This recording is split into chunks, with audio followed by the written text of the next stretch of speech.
আগের তিনটি নির্বাচনে বিএনপির উপস্থিতি ছিল না, সে কারণেই সেই সংসদটিকে অনেক সময় বলা হতো একতরফা সংসদ।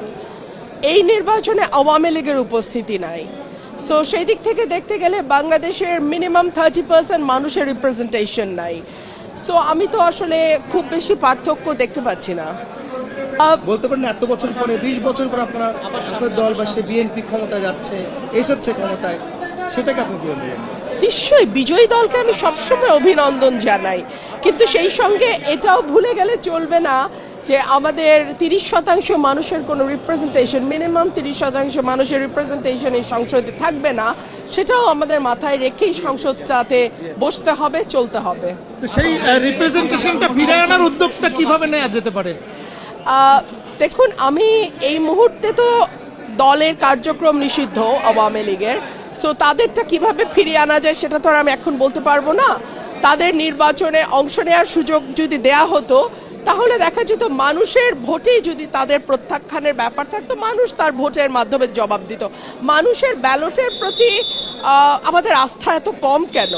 মানুষ তার জবাব সবসময় সঠিকভাবে দেয়। ধরুন আমার এলাকার কথাই ফর এক্সাম্পল, মানুষ কিন্তু ব্যালটে প্রার্থী বেছে নিয়েছে এবং এই সুযোগটা মানুষকে দেওয়া উচিত বলে আমি মনে করি।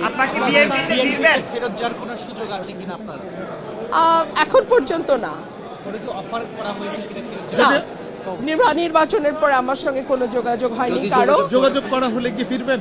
ঘরের মেয়ে? না, ঘরের মেয়ে মানে কি? আমি ব্রাহ্মণবাড়িয়ার মেয়ে, আমি ব্রাহ্মণবাড়িয়ায় ছিলাম, আছি, ভবিষ্যতে ব্রাহ্মণবাড়িয়াতেই থাকবো। বিএনপির মেয়ে হিসেবে আপনি কি বলবেন? আমি বিএনপির মেয়ে বলে কিছু নাই। আপনারা কেন জানি সবকিছুর মধ্যে আবেগকে গুলিয়ে ফেলতে পছন্দ করেন। আমি একটা দলের সমর্থক ছিলাম এবং আমি দেশ এবং মানুষের পক্ষে কথা বলেছি সেই দলের হয়ে।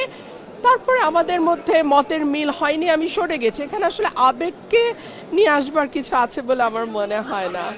এই লড়াইটা আমার খুবই খুবই কঠিন ছিল ন্যাচারালি, বিকজ একজন স্বতন্ত্র প্রার্থী একটা দলের জোয়ারের বিপক্ষে দাঁড়িয়ে ভোট করা, ডেফিনেটলি এটা কঠিন ছিল এবং আমাকে নানানভাবে চেষ্টা করা হয়েছে সর্বশক্তি দিয়ে যাতে আমি হেরে যাই, বিকজ এটা একটা ইগো প্রবলেম হয়ে দাঁড়িয়েছিল যে দলের চেয়ে ব্যক্তির ইমেজ কেন বেটার হবে।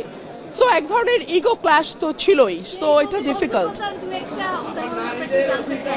ওটা আপনারা দেখেছেন আপনারা তো দেখেছেন সবই। পার্লামেন্টে আপনার অবস্থান বক্তব্য কি রকম হবে? দেশের পক্ষে, মানুষের পক্ষে, সাধারণ মানুষের পক্ষে এবং বিশেষ করে আমার নির্বাচনী এলাকা সরাইল, আশুগঞ্জ এবং বিজয়নগরের একাংশ অত্যন্ত অবহেলিত, পিছিয়ে পড়া এবং প্রান্তিক মানুষ সেখানে বাস করেন। তাদের ভাগ্য এবং জীবন মান উন্নয়নে আমি সর্বাত্মকভাবে কাজ করব। এটা তো আপনাদের উচিত বড় বড় দলের বড় বড় নেতাদের প্রশ্ন করা যে ওনারা কেন 0%, 3% এরকম করে নমিনেশন দেন। এই প্রশ্নটা বরং তাদেরকে করেন।